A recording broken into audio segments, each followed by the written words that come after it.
Adrien le lapin.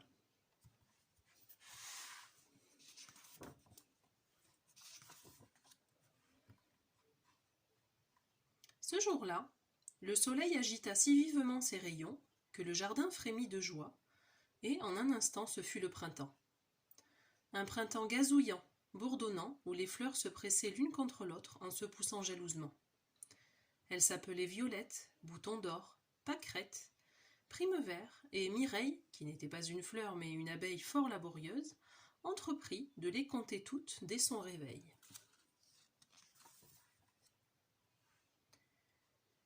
Elle était tellement absorbée par ses contes qu'elle ne trouva rien de remarquable à l'idée de croiser dans les parterres fleuris un lapin. Or, ce lapin avait un nœud si ravissant autour du cou et portait un panier si délicatement ouvragé qu'au bout d'un moment, notre abeille s'embrouilla dans ses calculs. « Zut! Où en étais-je avant de voir ce maudit lapin ?» maugréa-t-elle, la tête encore pleine de chiffres. « 100... 10... Il n'y a jamais eu de lapin dans le jardin !»« Chut! Ne faites pas tant de bruit !» murmura alors une petite voix tremblotante. « Il ne faut pas que les monstres nous voient. Vous comprenez, je ne suis pas un lapin ordinaire. Je suis un lapin de Pâques en chocolat. Et hélas, les monstres adorent le chocolat. »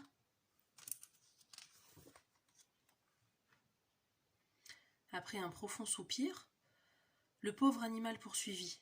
« D'abord, il nous attrape en poussant des cris de joie. Puis, il nous secoue dans tous les sens pour savoir ce que nous avons dans le ventre. Et même s'il nous couvre de 1000 baisers, ils finissent toujours par nous croquer. C'est pourquoi je dois me cacher. » « Eh bien, lapin, dit l'abeille d'un ton désinvolte, si tu parles de ce genre de monstre à deux pattes qui piétine les plates-bandes en jouant au ballon et qui arrache les fleurs pour les offrir à leur maman, rassure-toi, il n'y en a guère par ici, parce que moi, Mireille, je leur pique le derrière. Tout au plus verras-tu un lutin, mais il n'est pas très malin, ajouta-t-elle, en s'éloignant pour reprendre ses calculs. Benjamin le lutin était justement en train d'admirer les fleurs, quand il remarqua le lapin à son tour. « Oh, voilà une curieuse fleur !» s'exclama-t-il, en flairant la bonne odeur pralinée du rongeur en chocolat. « Je me demande à quelle espèce elle appartient avec ses grandes oreilles. »« Je ne suis pas une fleur, je suis un lapin de Pâques qui se cache, » répondit alors ce dernier, parfaitement immobile. « Ça tombe bien, j'adore aussi jouer à cache-cache, » s'écria le lutin ravi. « Seulement, vois-tu, ici, ce n'est pas une très bonne cachette. J'en connais de meilleures que personne ne connaît, à part moi, bien sûr. Mais en revanche, si tu me fais goûter les petits œufs qui sont dans ton panier, je tâcherai de ne plus m'en souvenir, dit-il en tendant la main avec insistance.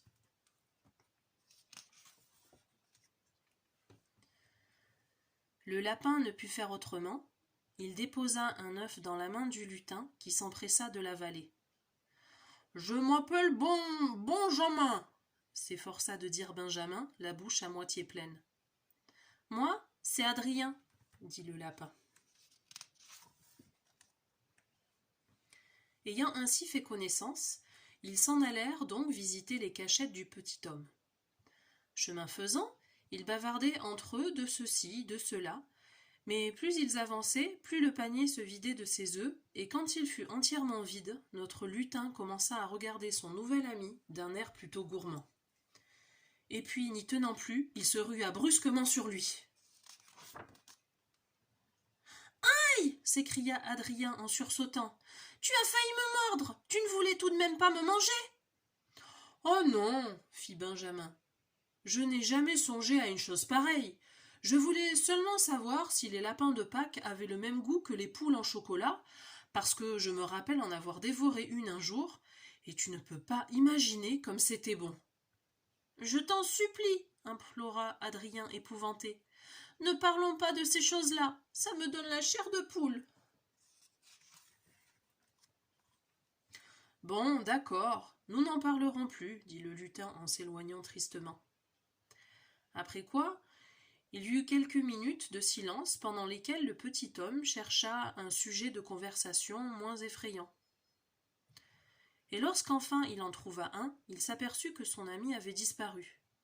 Il eut beau l'appeler, courir aux quatre coins du jardin, interroger ses voisins, jamais il ne le revit. Il se demanda même s'il n'avait pas rêvé toute cette histoire. Mais alors, comment expliquer qu'il ramassa par-ci par-là de petites crottes en chocolat, et qu'un matin de Pâques, il découvrit devant sa porte un gros œuf en papier mâché, joliment décoré de lapins enrubannés qui ressemblaient, comme des frères, à Adrien. Et c'est la fin de cette histoire. Joyeuse Pâques à vous tous!